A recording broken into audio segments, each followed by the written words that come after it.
بسم اللہ الرحمن الرحیم۔ السلام علیکم ورحمۃ اللہ وبرکاتہ۔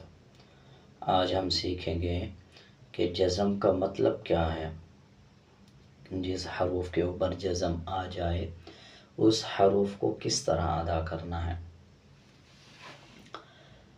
جزم کا مطلب ہے پچھلے حروف کے ساتھ ملا کے پڑھنا۔ جیسے یہ لام کے اوپر جزم ہے، اب اس لام کو پچھلے لام کے ساتھ ملا کے پڑھیں گے۔ جزم کا مطلب ہے جب کسی حروف کے اوپر جزم آ جائے تو اس حروف کو پچھلے حروف کے ساتھ ملا کے پڑھنا ہے۔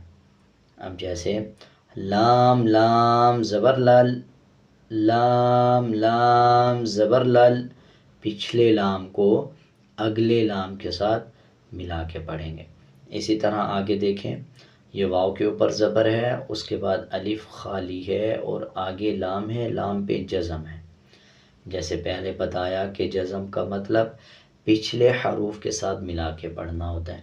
اب جزم سے پچھلا حروف کون سا ہے؟ لام کے اوپر جزم ہے، اس سے پہلے الف ہے، الف خالی ہے، پھر اس سے پچھلے حروف کے ساتھ ملائیں گے۔ جب بھی جزم والا حروف ملانا ہو یہ آپ نے یاد رکھنا ہے کہ اس سے پچھلا الفاظ دیکھنا ہے۔ اگر پچھلا الفاظ خالی ہو پھر اس سے بھی پچھلے الفاظ کے ساتھ ملانا ہے۔ اکثر لوگ اس کو ملاتے ہوئے پریشان ہو جاتے ہیں کہ اب یہ پچھلے الف کے ساتھ ملائیں گے یا واو کے ساتھ ملائیں گے۔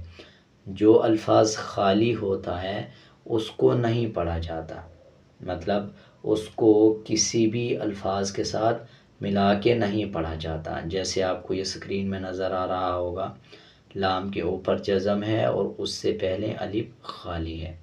اب پچھلے الفاظ کو دیکھیں گے، یہ واو کے اوپر زبر ہے، واو لام زبر وال، واو لام زبر وال، واو کو لام کے ساتھ ملا کے پڑھیں گے۔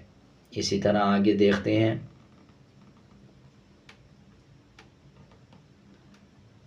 نون کے اوپر جزم ہے اور نون سے پہلے الف ہے، الف کے اوپر زبر ہے۔ جب الف کے اوپر یا نیچے کچھ آئے تو الف حمزہ میں بدل جاتا ہے۔ اب اس کے ہجے یوں کریں گے، حمزہ نون زبر ان، حمزہ نون زبر ان، نون کے اوپر جزم ہے، جزم کا مطلب ہے پچھلے حروف کے ساتھ ملانا، اور حمزہ کو نون کے ساتھ ملائیں گے، حمزہ نون زبر ان۔ امید ہے آپ کو جزم کا مطلب سمجھ آ گیا ہوگا۔ آپ کچھ پوچھنا چاہتے ہیں آپ کومنٹ میں پوچھ سکتے ہیں۔ اگر آپ کو میرا یہ طریقہ بتانے کا اچھا لگا، سمجھانے کا، تو آپ کومنٹ میں ضرور بتائیں، اور اگر آپ کو یہ طریقہ اچھا نہیں لگا یا آپ اپنی کوئی رائے دینا چاہتے ہیں تو آپ کومنٹ میں ضرور بتائیں۔ آج کے لیے اتنا ہی، ملتے ہیں ایک نئے سبق کے ساتھ۔ اللہ حافظ۔